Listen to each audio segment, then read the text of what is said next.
Class 5 Hindi students, आज मैं आपको आपके द्वितीय पार्विक परीक्षा का जो हमारा हिंदी विषय का के पाठों का थोड़ा सा रिवीजन करा देती हूँ। मेधा की किताब से, जैसा कि हम सब जानते हैं, खिलौनों ने सिखाया ओणम। ये हमारे पाठ हैं जो कि आने वाले हैं। और खिलौनों ने सिखाया, हमें पता है कि एक आप ही की तरह छोटे दो बच्चों की कहानी है। एक भाई है, एक बहन है, और घर के लोग जो हैं, माँ के अलावा दादी और बाकी सब लड़का और लड़की के बीच में फ़र्क करते हैं, भेद करते हैं। और इसी वजह से लड़की का मन दुखता है, बहन का मन दुखता है भाई के जन्मदिन पर, और वो दुखी हो जाती है। जब भाई रात को सोने को जाता है, उसे सपना आता है कि उसे जितने सारे उसके जो खिलौने थे, जो उसको उपहार में मिले हुए थे, वे सारे खिलौने उससे खेलने के लिए मना कर रहे हैं, क्योंकि वह अपने खिलौनों को अपनी बहन के साथ नहीं बांटता है, मिलजुल के नहीं खेलता है। तो उसे समझ आ जाती है कि ऐसा बहन के साथ उसने ऐसा किया, उसके साथ अपने खिलौनों को शेयर नहीं किया, ये बहुत गलत काम किया। और इसी वजह से वो फिर अपना प्रतिज्ञा करता है कि आगे से वो ऐसा नहीं करेगा, और बहन के साथ अपने सारे खिलौनों को मिल बांट के वो खेलेगा। और फिर बहन को वो अपनी रक्षाबंधन पर वो बहन को एक नई साइकिल भी उपहार में देगा।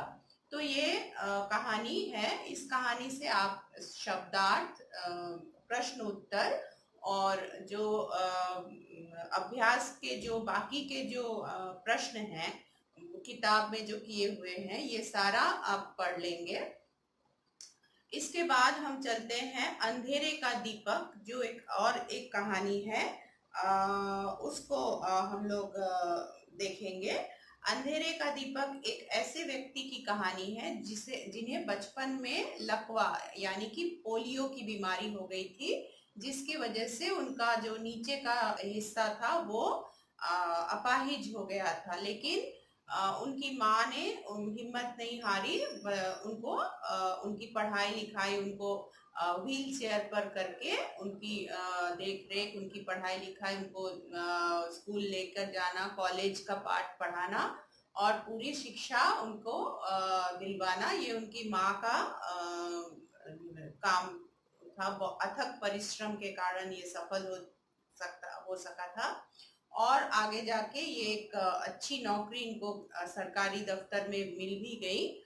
लेकिन इनको संतोष नहीं हुआ, क्योंकि उन्हें लगा कि वो तो अपनी अपाहिजपन को वो उनसे उभर के उन्होंने अपनी जीवन को संवार लिया था, लेकिन बाकी जो अपाहिज थे उनका क्या होगा।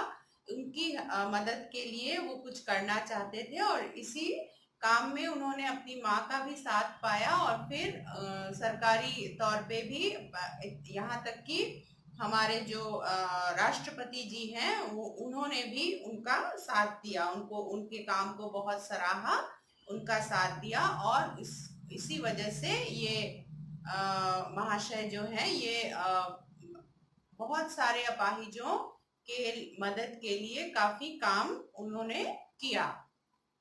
इस कहानी से भी आप शब्दार्थ, प्रश्नोत्तर और बाकी के जो आपके अभ्यास के प्रश्न हैं वो सारा तैयार कर लीजिएगा।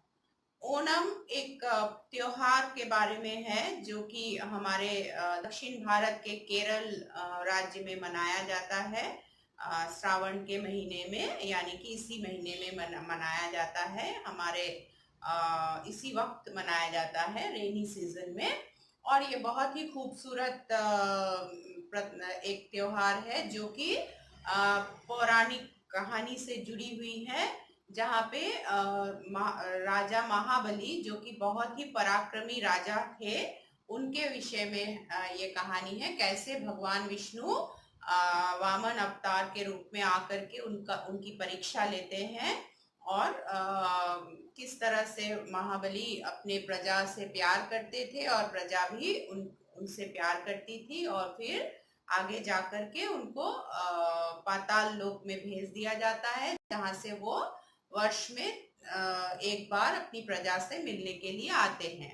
इसी अवसर पर ओणम का त्योहार मनाया जाता है। बहुत ही खूबसूरती से मनाया जाता है, चारों तरफ सजाया जाता है, रंगोली बनती है, और एक केरल की एक स्पेशलिटी है, एक खासियत है कि वहाँ जो नाव है वो सर्पाकार यानी कि स्नेक के रूप में, मतलब सांप के जैसे दिखने वाली, सांप के शरीर जैसे दिखने वाली होती है, और वो बहुत ही खूबसूरत दिखती है। उनको हम लोग स्नेक बोट बोलते हैं, और ये इस अवसर पर इस स्नेक बोट का रेस किया जाता है, और जिसे देखने के लिए दूर दूर से टूरिस्ट वगैरह आते हैं।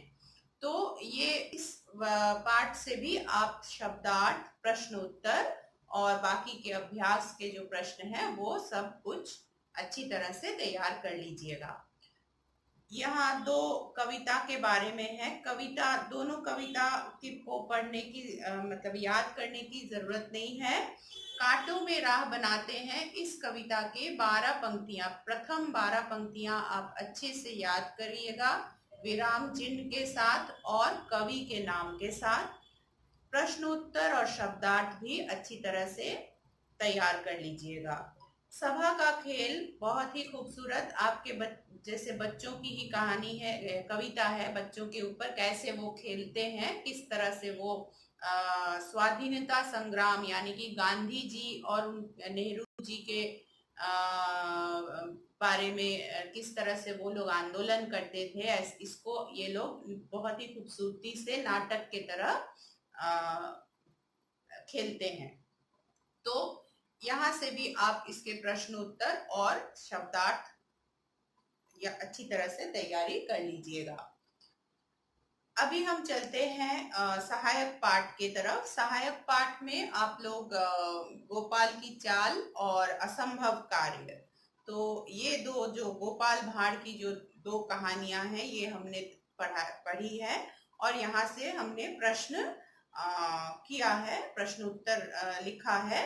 तो आप लोग प्रश्न उत्तर इन दोनों पाठों का अच्छी तरह से तैयार कर लीजिएगा। अभी व्याकरण में हमने क्रिया किया है, हमने काल किया है, हमने विराम चिन्ह किया है, हमने विशेषण किया है। काल शायद नहीं किया होगा, क्रिया और विशेषण किया है, और पत्र लेखन किया है। तो ये सभी आप अच्छी तरह से तैयार कर लीजिएगा, अभ्यास कर लीजिएगा। किस तरह से क्रिया, वाक्य में से क्रिया को चुन करके लिखा जाता है, या फिर सही क्रिया से किस तरह से खाली स्थान भरा जाता है, ये सब अच्छी तरह से अभ्यास कर लीजिएगा। विशेषण के लिए भी परिभाषा, क्रिया और विशेषण का अच्छी तरह से पढ़ लीजिएगा। मैं आपको बहुत बहुत शुभकामनाएं देती हूँ आपके आने वाले परीक्षा के लिए। खूब अच्छी तरह से तैयारी कीजिए। धन्यवाद।